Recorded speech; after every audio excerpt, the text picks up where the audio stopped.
Breakfast natin. May dalawa ni Mami ang bumaba. Ito nga pala ang EDSA Street Food.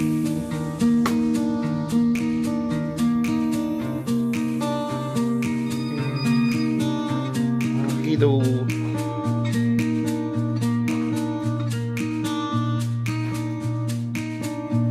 Breakfast ating binili. Pack lunch.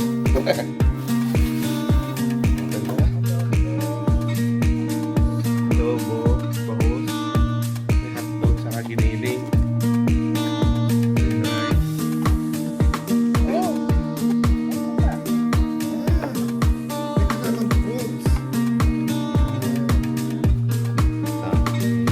Orange chicken. Ang ating breakfast. Ito naman ng pansit. Okay. Hello po! Today, magpapito na po kami. Pupunta po kami for Santiago sa Manila.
last is battle in Manila, World War II, 1945. So makikita niyo po dyan yung flag ng Japanese in America. Sila po kasi yung nag-war noon, sila rin po yung nag-donate para may tayo ulit yung pangwalong Manila Cathedral. Okay? So we have here also Palacio del Gobernador because during Spanish period we don't have president. So the highest position before, Gobernador General. So dyan po sila nakatira para po yung Malacanang or the White House. Pero ngayon po, yun na po ang ating COMELEC or Commission on Election. So ito po naman is King Charles or Carlos IV. Siya po yung nagawa ng vaccine during pandemic noon. Ang pandemic po ay smallpox or bulutong tubig. Okay? Let's go. Yo. Ating Lamborghini. Sakit tayo sa e-bike. E-bike? Yan po yung tawag na Old Manila. Pag nasa loob po kayo ng Intramuros, Old Manila. Pag nasa loob naman po ng Intramuros, New Manila.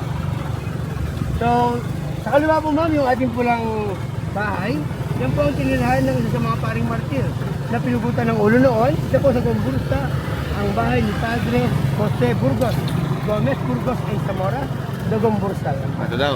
Bahay ni Padre Jose Burgos. Gombursa daw. Jose Burgos. Sabi po mo, Sir Ma'am, sa Intramuros, meron tayong 7 simbahan. And every 300 meters po, nagtayo ng simbahan ng mga Kastila. Alam niyo naman po sila masyadong relihiyoso. Kaya po 7 simbahan ang kanilang itinayo.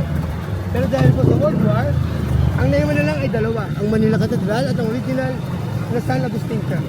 Na Castellano po, dyan po ginaganap ang mga wedding reception. Katapos ikasal ng Cathedral and San Agustin Church.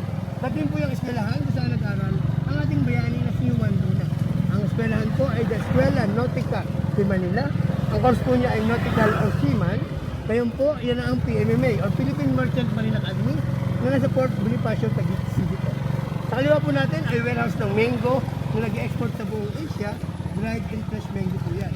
At every 7 weeks po, they test the color of their body. Every 7 weeks. Meron din po tayo ditong Bahay Chinoy or Chinese Museum sa loob ng Intramuros. Bahay Chinoy. Bahay Chino. Yeah. Bahay Chinese Museum. Ang first stop po natin, ang Plazuela de Santa Isabel, ang memory of battle in Manila. Yung land. Okay, ma'am? So, baba po tayo dito, ma'am. Ito po ang memory of battle in Manila. Ang Plazuela de Santa Isabel. Baba po tayo, ma'am. Ito po ang Plazuela de Santa Isabel. Plazuela po in Spanish word, maliit na kahon or little box. Sa box po na yan, halaga yung mga lagwi ng ating mga kababayang inosenteng nasawi noong World War. So after the bombing po dito, lahat po ng katawan na na-recover, pinagsama-sama, then cremate, at kung naging abo po, inilagay sa jar, at ipinasok sa loob ng Plazuela. So sa loob po niya ay may mga jar na may mga abo ng ating mga kababayan. So imagine for only 1 month, February hanggang March 3, 1945, hundreds of thousands po ang inosenteng nasawi dito. So the lady represent our country. The baby represent the hope of the Filipino before. So kung makikita niyo po yung baby halos wala ng buhay, tingin po ng mga Pilipino noon wala na pong pag-asa.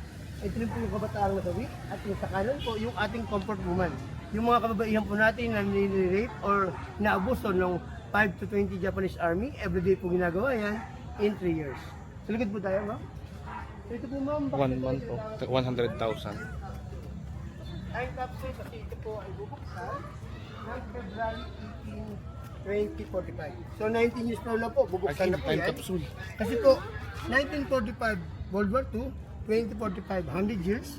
At yung mga jar po ay transfer sa ating National Museum for the lifetime. So doon na po yung naglalagay. So kaya po taon-taon nagpapamisa kami dito para bulitain at alalahanin ang ating mga kababayan na inosenteng nasawi noong World War. Ready? One, smile, 1, 2. Sabay-sabay po ma'am, yung puting bahay na yan, yung po ang tinirahan ni General Luna. Kaya po in-address sa kanya yung street na yan. Aleta. Go! Luna daw. Ay na kayo, sir? Okay na?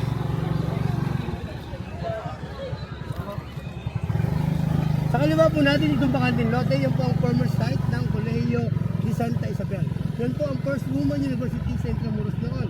Ka-level po niyan ang Ateneo de Manila na puro lalaki naman. Noon. So sa kaliwa po natin ang Casa Intramuros. Yan po natin ang ating mga madre noon.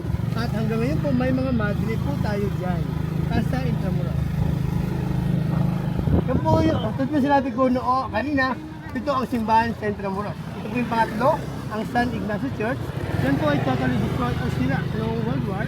Itinayo bilang sentro de turismo, isang museum na libre para sa ating mga Pilipino. So pasok po tayo dyan, sabihin nyo lang po ang magic word, free access. Morning po.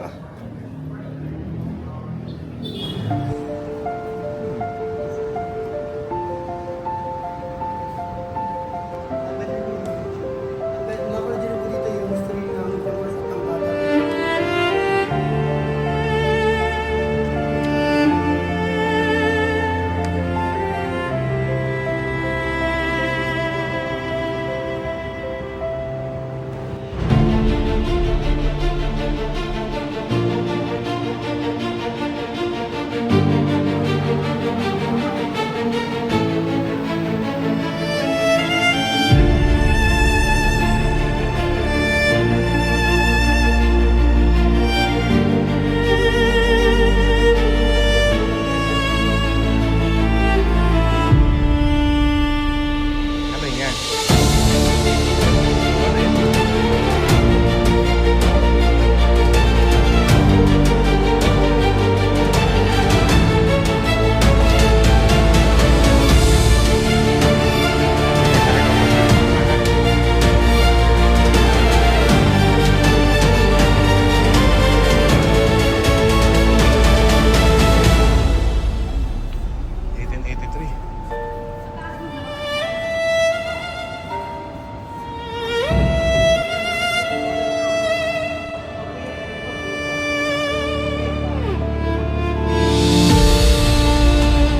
Saan tayo dito?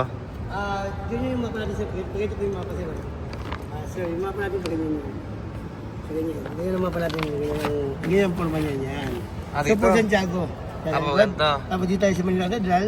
Siguro dito tayo niya. Sa dispo. Ito yung Bisbis Street eh. Yeah, dyan tayo. Nandito tayo. Dyan tayo. Nandito tayo ngayon. Okay. Ganun pala pagtingin, no? Opo, ganyan po. Ang Kapag ganito? Yan po. Ito look. For Santiago po yan. Sa may tawid po yan. Ayan. Hanapin si Kuya. Sir, mga gustong pumasyal dyan sa Intramuros. Sir, bawal ang dito sir, bawal ang dito. Ayun, yung mga gustong pumasyal, punta na kayo dito Ayun. sa Intramuros natin. Let's go guys sa ating Lamborghini. Always watch your head. Hindi Filipino size Lamborghini, but natural air condition. So yun po ang ikatlong simbahan sa Intramuros, ang San Ignacio Church. Sino po San Ignacio, yan po ang former site ng Ateneo de Manila. Kung saan nag-aaral ang ating bayani na si Dr. Jose Rizal. Yan po. Former site ng Ateneo de Manila. Yan po ang tiro ng Ateneo de Manila. Wala So yan po yan ay event location na po yan. Ang may-ari po ng museum at ang may-ari niyan, ang former asawa ng ating presidente si Luisa Araneta Marcos. Yan po, tayo museum. Yan po ang tinirahan ng unang mga pari or missionary na dumating sa Pilipinas, yung mga Agustinian. Yan po ang naging tirahan nila. But during American period, naging First Adamson University. Ngayon po, tatlong letra na lang ang pangalan. PCJ Building ni Eduardo Juanzo Jr., the owner of San Miguel Beer Corporation. So private office na po yan ng San Miguel Beer. Ito naman po, bango na, gutom. Kaliwa po natin, yan po. Yan po ang CBCB or Catholic Bishop Conference of the Philippines. Mga pari po ang natira dyan. At meron silang restaurant. Ang El Mitre. Sila po ang nagluluto. Bango. At nag-serve. At meron po silang co-worker. Ang ating mga PWD or person with disabilities. Yung gusto nila niluluto nila. Bango na nakagutom, no? So, bago po tayo dyan, ma'am, yung mga ating San Agustin Church. The oldest church and the first stone church sa Pilipinas. Okay, then, pag ko na po yung service natin, sinito ako sa inyo dyan. Bago ng ulam. Kapag dyan po, mabili pa tingin sa lab. Bahal mo picture sa lab, ma'am, ha?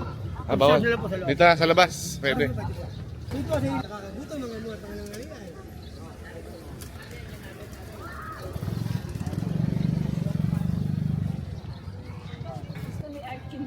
Ay, gusto talaga niyan. Wow, luma. Luma. Yung translate mo kung paano ginagawa ko. Tandang po. Ay, pakita mo nga. Pakita mo. Oh. Okay. Pag-twist na siya na may kit. Walang baterya. Bitawan na lang. Walang baterya. Ay, nang marami. Okay? Twist siya ng marami. Twist. Yung talagang masikip na siya. Then, bibitawan niyo lang siya ng ganyan. Okay. Ganyan, di ba? Nako, may laruan. Ganyan. So, hawak ko dito sa ilalim. Okay? Hawak ko daw doon. Dito lang. Yeah, okay, dyan. Dalawang kamay. Then, yan, ito-twist mo siya. Ikot. Kailangan, ang kamay, matibay. Ikot. Wait. Ikot mo na yung pet. Then, pag bibitawan mo siya, yan lang. Wait ako. Di ba? Okay, so ito po ang ating... yan. Nako, mali. Bago ka pa lang nila i-schedule. Kaya, kunyari, pinasa mo yung pamilya ngayon. 2 years, babalik ka. Pagbalik mo, i-schedule ko pa lang nila kung kailan yung kasal mo. So dito po, ganun po kasi kahaba. Yung pila na magpapakasal sa Manila Cathedral. Ito po kasi, ito po ay di binomba ng World War kasi po they put a Red Cross sign on the top of the church. So the law of the war before you can't bomb an area with a Red Cross sign because inside are the medical people with the hat of Red Cross. Hindi po, bawal po talaga isama sa gera yan. At yung mga wounded soldier, mga bata at matatanda ang nasa loob. Hindi po yung binomba ng church, yung kumbento lang. Yan po ay totally destroyed. Mamaya po sa likod niyan, makikita nyo, ay totally destroyed. Pero lately, pinasok po rin ng Japanese Army. Yan, hindi nga binomba pero pinasok ng Japanese Army at pinatay lahat ng tao. Even children and pregnant women. So wala po silang tinirang buhay. Pinasok po nila lahat, but the church remain original, okay? Less into any other country. So, ano po ba kung ano ang meaning ng Intramuros? Or do you have any idea sa Intramuros? Wall City, pwede po, 99%, tama? Intramuros po comes from the Spanish word, intra, inside, muros means wall. So, Intramuros, inside the wall.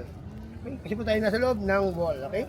Yung po mention na yan, doon po natira ang royal family or the richest Spanish before during that time. So, yun po sinuting ang Pulacano, Maria Clara, and Jose Rizal. Oh. So, ito po ang ating original road ng Intramuros. Yan po ang original road. At yan po isang buong mansion. Okay? Hindi po siya natin ang royal family. Ako, dito na sa road. Ito po tinatawag na Little Vegan sa Intramuros. Little Vegan or Ilocos. Little Vegan.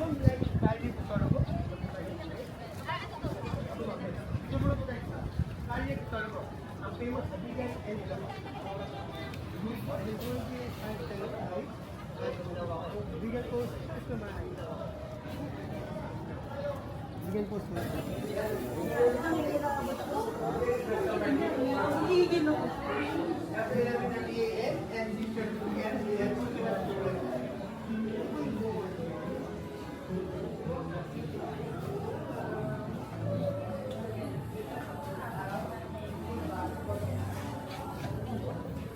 Hindi mo ba may experience yung paano mamuhay ng naman sa akin? Ang mahirap.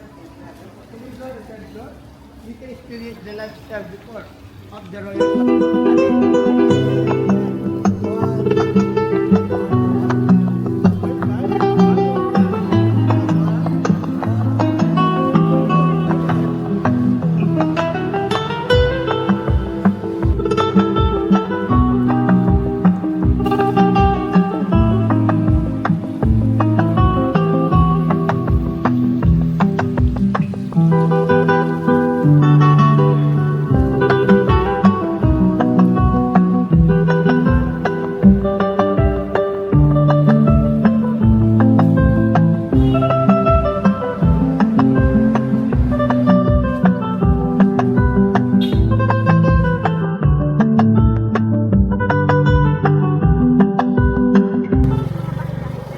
kami po ang natira dyan. Kami po tawag na kami ay local USA. Hindi po yan United States of America, but United Squatters Area. So USA din po. Ito po. Last po natin ang Port Santiago. Para po ang drop area na lang po yun, okay? So para po, ano po yung Port Santiago natin ay 2 hectares po yun by walking. So kung kayo po ay papasok dyan, 30 minutes po ang pinakamatagal bago kayo makalabas dahil po mahaba po yun. Kaya po ang Intramuros ay tinatawag na the Wall City and also Old Manila. So yan po ang bato pong ginamit dyan ay volcanic rock or adobe. At para po yan magdikit-dikit noon, ang ginamit lang po ay only egg white at dinurog na seashell. Kasi wala tayong semento during that time. Egg white lang po. So kung egg white ang ginamit dyan, saan po napunta ang pula? Electric lang, no? So yan po ma'am, ang ating saanan po, ang main entrance ng Intramuros noon, ang nag-iisang entrada. Ngayon po ay health center namin at meron na po tayo 11 na entrance sa Intramuros. Next po natin ma'am, ito po sa kaliwa natin ang kumbento ng San Agustin. Hindi na po yung pinaayos. Yan po yung ginawa nilang tirahan ng mga kriminalista o yung mga gusto magbari. Okay, ito po ang ating corrupt people of the Philippines. Ay, corrupt people, ang ating mga former president of the Philippines. From Emilio Aguinaldo to the last one, Rodrigo Roa Duterte. Ang famous po dyan, yung pangatlo sa kanan, of course, Ferdinand Marcos. Kasi po siya lang yung presidenteng 3 termino, 21 years of being president, dahil sa pagiging diktador niya. Dahil din sa ginawa niyang martial law, kapag ikaw ay hindi sumunod, kukunin ka ng military at military na ang bahala sa'yo. Siya din po ay nakilala dahil sa kanyang asawa na 1,000 ang sapatos. Pati po yung nawawalang sapatos ni Cinderella, nasa asawa niya. So tingnan niyo po yung mga presidente sa kaliwa, nakasimangot, sa kanan, nakangiti. Baka mo, ito po kayo. Ha? Pinakaunang president. Lagi po. Kasi po dito sa kaliwa po, ang problema nila noon ay improving the country at world war. Sa kanan po, totally frankly, improving their money. Kasi most of them po ay na-involved sa corruption sa ating bansa. May kulong po tayo din mga kung sagitan niyo po, half of the tool will be less sa inyo. Isang sagot lang po ang kailangan ko. Ang unang pangalan na inyong babanggitin, yun na po ang kinikonsider ko ang inyong kasagutan. Okay? So, sino po sa mga presidente natin ang hindi Pilipino? Isang sagot lang po ang kailangan ko. Hindi, Pilipino. Apo. Ilit, ma'am? Meron po tayong dalawang presidente hindi Pilipino. Si Cory at si Julia. Pilipina! Pilipina, okay? Tama rin din, oh. Kasi po sila ay Pilipina, kaya hindi po sila Pilipino, okay? Ay, ina ko. Let's go! Ito po ang Lamborghini, yan po ang Ferrari. 1 horsepower. 1 horsepower daw yun. 1 horsepower po yan. Ito po ang former PMA, yan po makikita nyo ang main logo ng PMA sa Cuartel de Santa Lucia, yung maliit na bilog. Yan po. Logo ng PMA. Okay, sir? Let's go! Dito po ma'am sa loob ng Intramuros, meron tayong 4 na university. Yung pong sasaluhan natin, yung mataas na building, yan po ang Manila University or PLM, pamantasan ng lungsod ng Manila. Pwede ka po dyan makapag-aral at mapagtapos ng walang anumang binabayaran. Una, kailangan pinanganak sa Manila. Pangalawa, ipasa ang entrance exam. Pangatlo, i-maintain ang average rate na 90 in every semester. So, pamantasan ng lungsod ng Manila. Yan po ang nag-iisang university dito ng government. Okay? So, all scholar po ang nag-aaral dyan. At main course po ay medicine at nursing. Scholar ng bayan. Baluarte de San Diego, ang headquarters si General Yamashita, and also known as torture chamber ng mga Pilipino. Yan po. Baluarte de San Diego. Po. Pwede po tayo bumaba dyan lang. Ang makikita niyo po dyan, yung malaking main street po. Yan. Baluarte, yan po yan. Sa Manila, Sentro, Team President, Catedral, next natin Porting Canon. Okay? Ano na lang hindi? Ito. Yan lang po, Por Santiago. Okay, let's go. Ayan, may nagpaparamdam dito. Wala mo doon? Wala naman nagpaparamdam. Ha? Ano naman kayo? Hindi, wala naman. Meron po tayong mga ibang guest dyan na pagpasok pa lang sa Baluarte, doon po. Mabigat, Opo, mabigat saka gano'n. ano po, saka iba po yung naramdaman nila. Sabi naman sa ibang guest namin sa Danjun, pagkaba pa lang, kuya, akit na tayo. Bakit po ma'am? Lahat sila natingin sa akin at humihingi ng tulong. Naawa ko sa kanila yung mga ganun po ha. Yung mga may mga third eye, yung mga yun. Yung mga dyan po, pag mga third eye po, usually po, hinihimatay sa loob ng Baluarte. Ito po original Japanese cannon made by the Japanese but not used during World War. So yung cannon po makikita nyo nakatutok sa Gulf area, yan po ay dating Manila Bay. So tinutukoy ng mga Japanese, yan ang akala nila, si General Douglas MacArthur ay lalanding sa dagat. Yan po kasing Gulf area ay dating dagat. Dagat ito dati. Opo. So, very smart general po. Yan po, yan po. Yan, Gulf area. Opo. Dagat ito dati. So, ang ginawa po ni General Douglas MacArthur, from Summer Leyte, binaybay niya yung likuran, sa Ilog Pasig sa dumaan sa likuran. So, kaya po doon, putol ang pader, cut into 2. Ang pader doon, dahil yun po yung binomba niya para makapasok sa loob ng Intramuros. Kaya po makikita niyo yung mapa natin, at sa ating pong, doon mismo, ang pader ay putol. So, yan po. Doon dumaan ang tangke. Opo, doon po dumaan yung kanyang barko, doon po lumanding sa may Pasig River. Okay, take po tayo ma'am. Diyan po tayo sa may boat side. Diyan po. Sa original Japanese cannon. Japanese Kiss cannon. na po. Kasi dalawa lang ang season. Ready? 1, 2, 3. One more. Yan po, paano po yan? I-operate, dito lang po yan. So yun po ay meron dito. Okay? Manual. Opo, manual po yan. Taas baba lang po yan. Hindi naliliko. Pakalawang araw pa kanan. Taas baba lang po. Pag ginagamit, pag puputokin mo. Pag puputokin. Kaya mga ang sakit ng mga tamaan. Pero ngayon po, no, sarap po nila ang mga missile. Missile! Yan po, katamaan sa ere. Dati po yung napakahirap talaga. Manual po. Manual. Gumana. World War II, manual pa rin. Ang bigat niya. Solid na kanya, no? Hindi tinira ng magbabakal. Hindi kayang buhatin. Doon pa sa may porsintago naman, may mga bala doon naman. Ay, naman, pwedeng gawin souvenir. Pero kaya mo buhatin, no? Bigat buhatin. Yung ito, 1945. Ginagapan, luluto ng mga na-duty. Ito ng mga sundalo nito. Ano? Eh, may apo. Sabi ko. Parang ang tama ng bala sa ating pader. Nakita niyo po dito na original ang lugar kapag may mga tama ng bala or bullet mark. Kapag nakita niyo po na makinis, yan po ay mga renovated na. Ang taas, mga renovated na po yan. Original po, yung mga tama. Yung mga butas-butas o yan. Oh. Ayan po, sakala pa rin po natin ang Puerta Real, Puerta sa Espanyol, Lagusan, sa Tagalog ay Kabastusan. So yan po ay Lagusan noon ng mga royal family kapag gusto nyo lumabas ng Intramuros.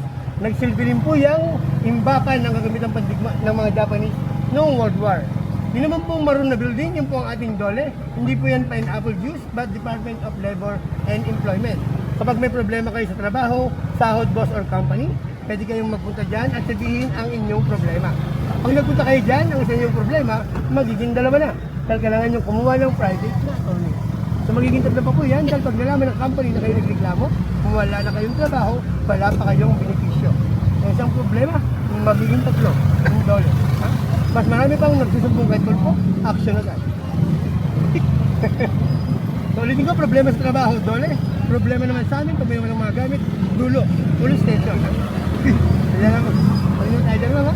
Problema sa trabaho, dole. Problema sa amin, police station, dulo. So nakalaman natin, yan po ang publishing and printing ng sikat na dyaryo noon, ang Manila Bulletin. Kala ko abante. But during pandemic po, they are bankrupt because of the social media. Sila po, ngayon ay gumagawa ng paper bags and paper cup. Kasi po sila ay gumagawa ng dyaryo sa gabi para ibenta kinaumagahan, samantalang in YouTube, Facebook, mapapanood mo na ang buong detalye. At yung halaga ng kanilang dyaryo ay kasing halaga po ng tinis mo ng data or wifi sa iyong cellphone. Next po natin ma'am, ito po ang eskwelahan na pinatayo ng mga Amerikano dahil during Japanese and Spanish period not allowed tayong mag-aral. So pinatayo po yan ng mga Amerikano at nag-ooperate simula noon hanggang ngayon ang Manila High or Manila High School. Diyan po ako lumapit sa Manila High. Okay? Okay, so yung po mga sa taas po natin ang Porting Cannon. If you want to visit po the Porting Cannon, pwede po kayo pumunta. Nasaan? Oh! Ilan daw kanto? 14? Daming kanya. Ay, yun! Sige, dito ka na sa bayan.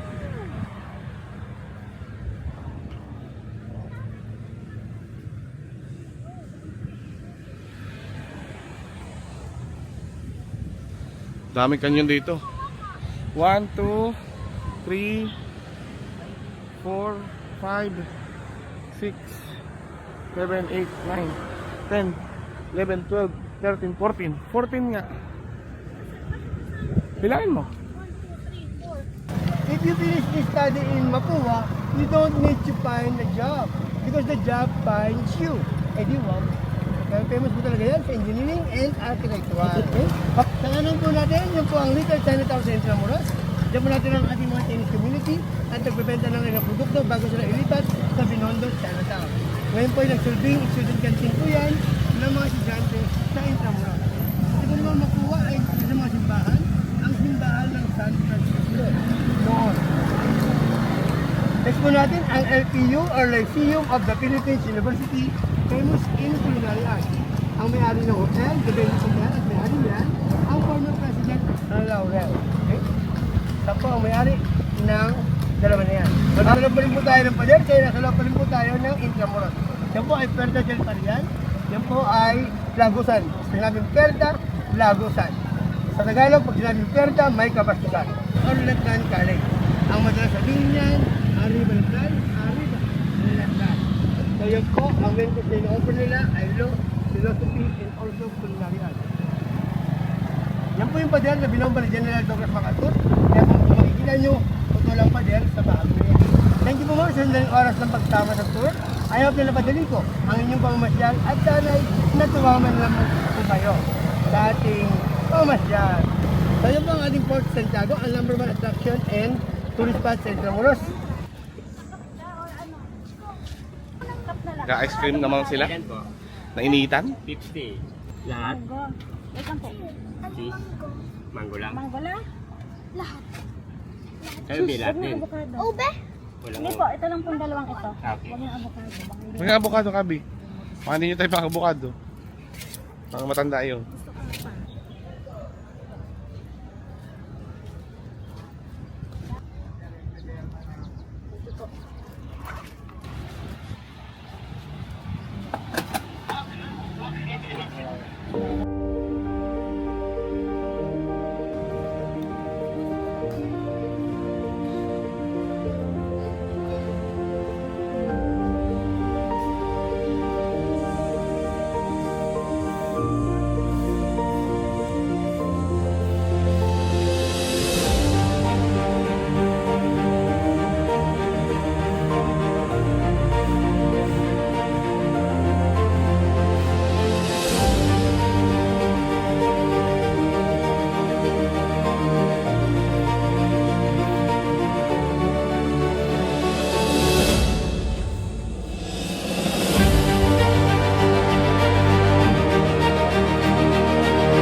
Eh, dito to ako sir si walang araw.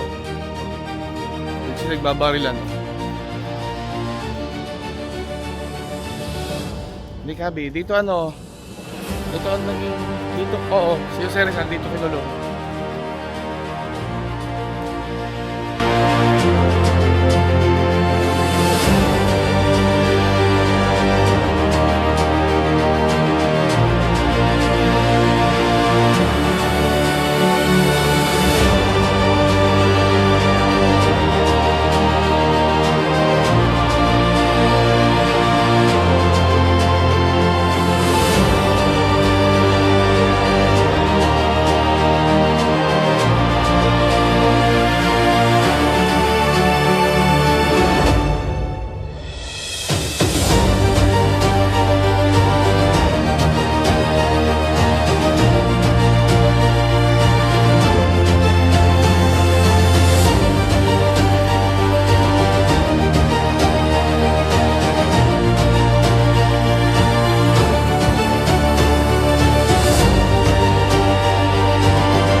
Sabi?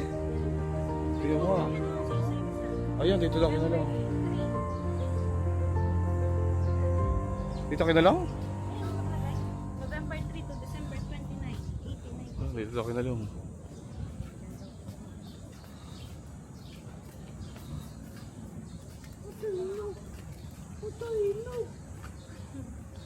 Oh, dito daw kinulong si Jose Rizal.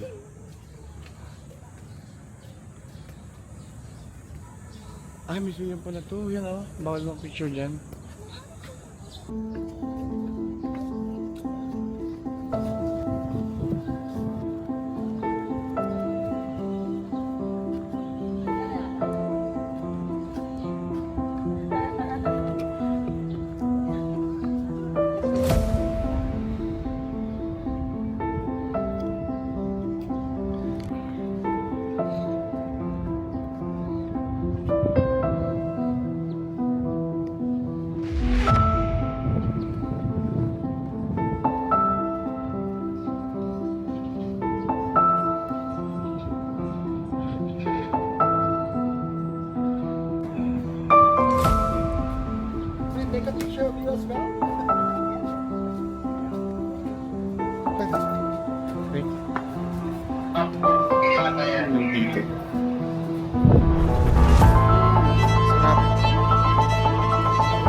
Baba tayo dito, Argil.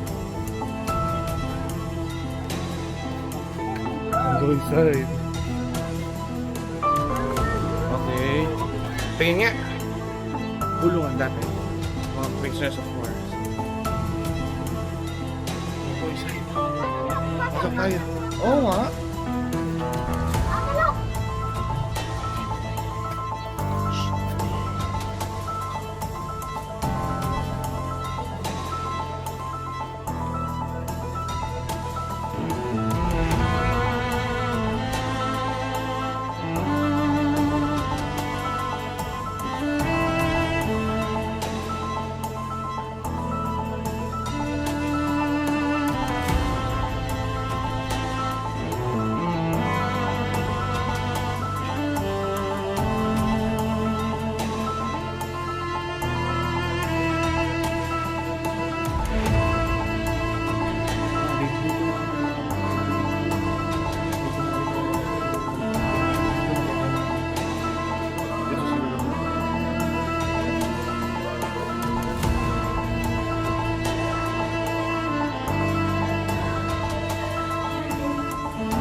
Grabe ang init dati, oh. Ano pa dati, ang init, walang hangin, oh. Bago madilim pa dito.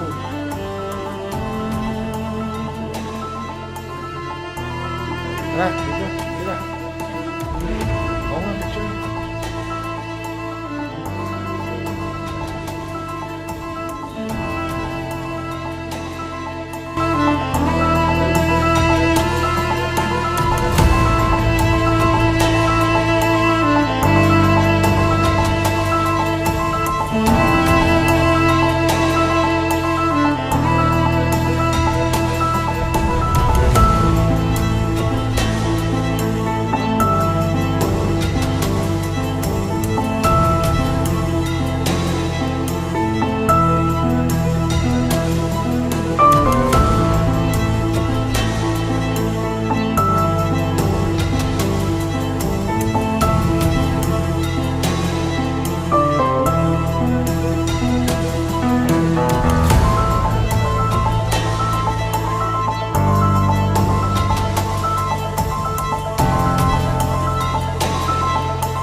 Kita mo, sira-sira ang pader, oh.